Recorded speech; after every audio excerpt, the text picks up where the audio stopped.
Lo tuh nggak, ternyata Tempo akhirnya kemarin dilaporin karena ketahuan bikin berita ngasal. Sumpah ini ngeri banget. Lo bayangin, Tempo, media besar dengan sejarah panjang, akhirnya dipermalukan sendiri sama fakta. Jadi ceritanya Tempo ini bikin berita laporan dengan judul Polos-Polos Beras Busuk. Dan Tempo ini maksudnya mau menyerang Menteri Pertanian Andi Amran Sulaiman. Tapi ternyata berita laporan ini salah guys, isinya nggak akurat dan beritanya itu cuma bentuk opini yang menghakimi. Akhirnya Dewan Pers Indonesia sampai turun tangan dan bilang kalau Tempo udah melanggar kode etik jurnalistik. Pertanyaan besarnya, kenapa Tempo percaya diri nerbitin berita salah dan nggak punya data yang cukup? Agak aneh sebenarnya, media sebesar Tempo yang punya reputasi tapi berani bikin berita ngasal. Apakah Tempo ini sebenarnya cuma alat dari sebuah kepentingan yang lebih besar? Atau malah jadi alat para mafia dan koruptor Indonesia? Karena kalau kita ngelihat kasusnya Marcella Santoso yang kemarin ngaku, yang dimana kalau dia adalah koordinator konten negatif di Indonesia, apakah mungkin ada koordinator lain kayak Marcella tapi yang lebih besar, yang fokusnya jadi koordinator media sama berita negatif di Indonesia? Belum lagi koordinator LSM, SJW di Indonesia. Bisa aja itu semua pakai uang koruptor yang nilainya sampai belasan bahkan puluhan triliun ini. Tapi nggak tahu, gimana menurut kalian? Coba tulis di kolom komentar.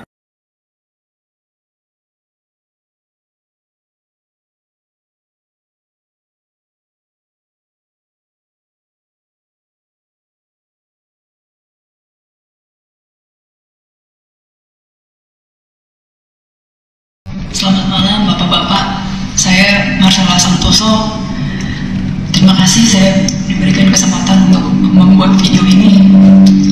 Saya ingin menyampaikan dari hati saya yang paling dalam terkait dengan perkara pasal 21, kasus 5, kasus CPO, dan kasus gula, bahwa saya menyadari di dalam proses penanganan perkara ini terdapat postingan yang sebenarnya sama sekali tidak terkait dengan perkara yang ditangani, antara lain terkait dengan isu kehidupan pribadi Bapak Jaksa Agung, isu Pak Pejampitsus, isu Bapak Dirdik, dan bahkan terdapat juga isu pemerintahan Bapak Presiden Prabowo seperti petisi RUU TNI dan juga Indonesia Gelap.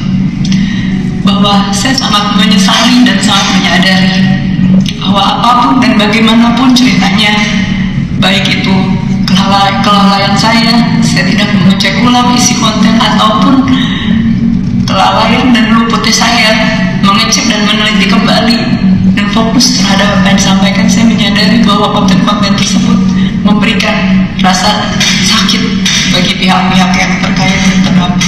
Untuk itu dari hati yang paling dalam saya sampaikan penyesalan, dan saya meminta maaf kepada bapak-bapak dan mungkin pihak lain yang terkait dan terdampak, bahwa saya sejujurnya tidak pernah merasa ada ketidaksukaan atau kebencian secara pribadi, baik dengan institusi ataupun dengan pemerintahan ataupun dengan personal.